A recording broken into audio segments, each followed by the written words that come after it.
नमस्कार मित्रों, आपका भारत न्यायिक सहायता केंद्र चैनल पे स्वागत है।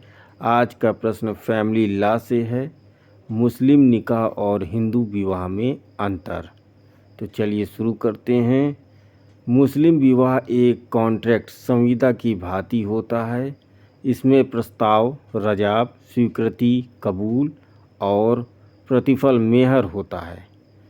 हिंदुओं के मध्य विवाह एक सुस्थापित संस्कार है जिसकी प्रकृति धार्मिक व आत्मिक है।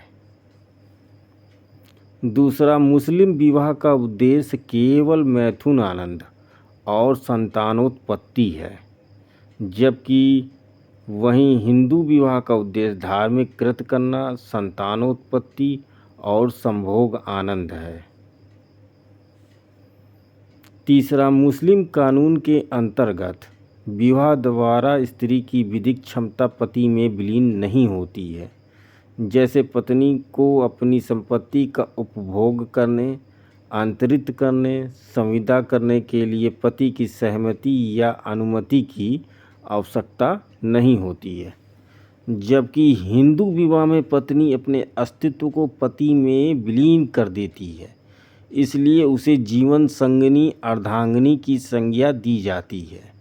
हिंदू पत्नी न केवल सभी सांसारिक मामलों में अपने पति की संगिनी हो जाती है, बल्कि नियत बलिदानों के प्रतिपालन में भी भागीदार होती है। मुस्लिम विधि में पति अपनी बीवी को किसी भी समय और बिना किसी कारण के तथा उसकी अनुपस्थिति में भी तलाक दे सकता है, किंतु बीवी अपने पति को तलाक नहीं दे सकती है, सिवाय मुस्लिम विवाह विच्छेद अधिनियम 1939 के अलावा।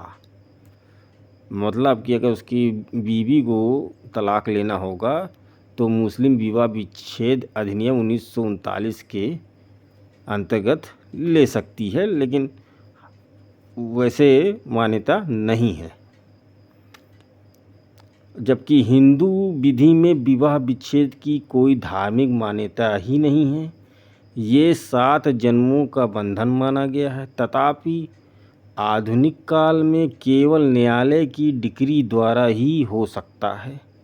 पति के एक तरफा कार्य द्वारा विवाह का विघटन नहीं हो सकता है। मतलब कहने का है कि हिंदू में पति पत्नी के बीच में तलाक होना है तो न्यायालय से ही होगा, अदरवाइज कोई और तरीका नहीं है।